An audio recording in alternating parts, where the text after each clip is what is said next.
Oh, Angie, they don't work in these rooms, the audio. okay, we have a quorum now, so we can get started.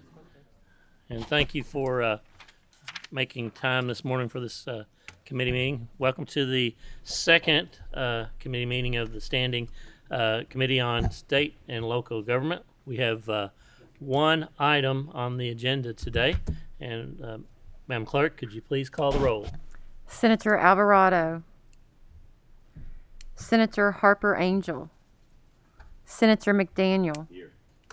Senator McGarvey, Senator Schroeder, Senator Southworth, here. Senator Storm, Senator Thayer, Here. Senator Wheeler, Senator Nemes, Present. Senator Mills. I'm here. The one item that's on our agenda is House Bill 171, and Leader Rudy is here to present the bill if he'd like to make his way forward to say a few words. This was passed out of the House yesterday, and we will turn it over to Leader Rudy for an explanation. Chairman Mills, Senator of the committee, thank you for this opportunity to present to you this bill today. This bill simply moves the filing deadline for all people who are running in the May primary to the 25th of January 2022. Only for this year will the filing deadline be moved, and it will go back to what it was prior to the enaction of Senate Bill 60 from the 2019 General Assembly, sponsored by our dear friend and your member, Senator McDaniel, and who asked me, and I was proud to carry that bill on the House floor. I think that it's still the right thing to do, but under these circumstances with the redistricting and the changes of the maps, that we felt that we needed to move this time and this time only. That is all this bill does, Mr. Chairman.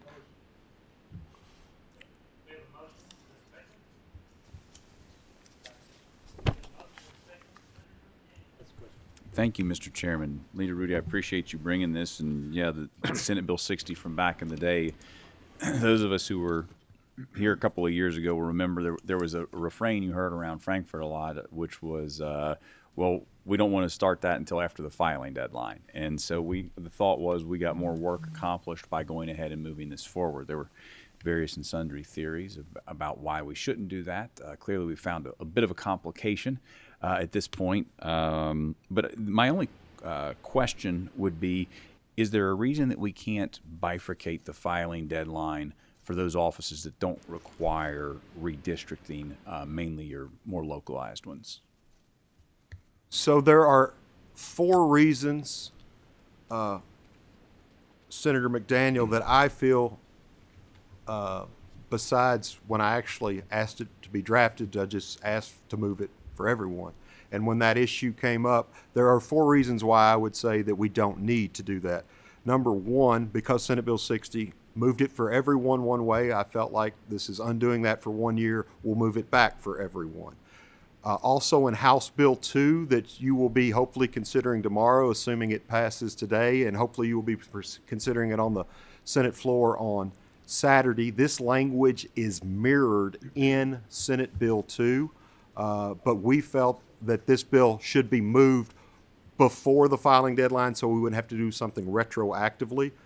The third reason is because of a court ruling in 2012 that threw out a redistricting plan that the General Assembly had passed, and the courts moved the filing deadline with that ruling for everyone. So we feel that is a judicial precedent and that we need to follow that. And fourthly, finally, the other reason, look, I understand the local stuff, get it. I've had calls with local clerks. I've had calls with local candidates.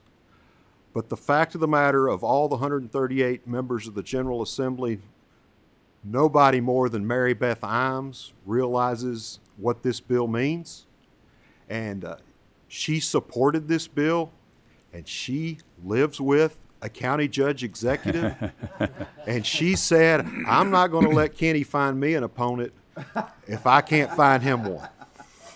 Very good. Well, clearly, as we said, at that time there were different opinions. I probably differ a little bit on this one, but it's still good legislation. I'm glad you brought it so quickly so that we can try to, in the absence of having had the special session that we asked for on this, try to provide notice to people and the ability for them to file and run. And Mr. Chairman, if there's not a second already, I will gladly provide as much. Thank you. Before we vote, Senator Thayer has comments. Thank you, Mr. Chairman. Mr. Leader, thank you for bringing this bill and moving it with alacrity through the House and getting it over to us so we can move just as quickly. Is it true that, just for the record, January 25th would have been the normal filing deadline if not for Senator McDaniel's bill having passed a few years ago? That is true.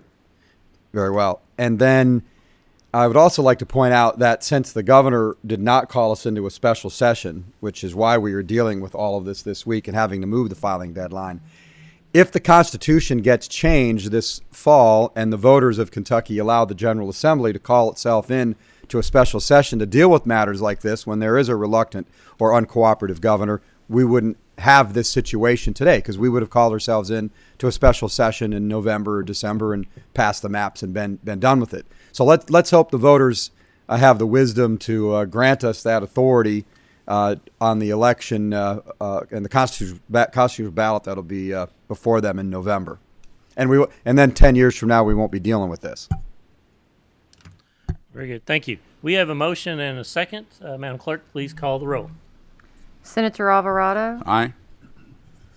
Senator Harper Angel, Senator McDaniel, Aye. Senator McGarvey, Senator Nemes, Aye. Senator Schroeder, Aye. Senator Southworth, Explain my vote, Mr. Chairman. You may. I'm voting yes, and I fully support the deadline being moved back to what it used to be. In fact, a couple of years ago when this debate is going on, the bigger question needs to be why January. I think that in order to keep our campaigns shorter and more concise, spending less money, getting less involved would be amazing if possible. In a later filing deadline, for example, at the end of the session when everybody can sit back and evaluate everything, would actually be good for our constituents. So later the better is good, but in this particular situation, a date certain is critical because so many people have reached out to me asking what in the world's going on.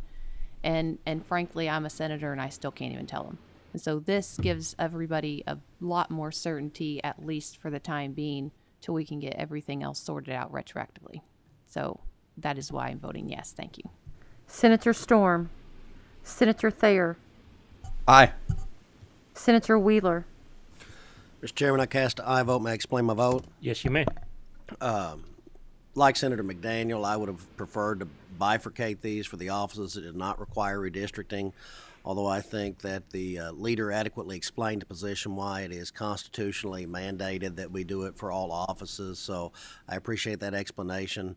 I wish we could have proceeded differently since I think that those folks that did not have to go through the process, that it does benefit the work of the people by allowing things to get going and move on.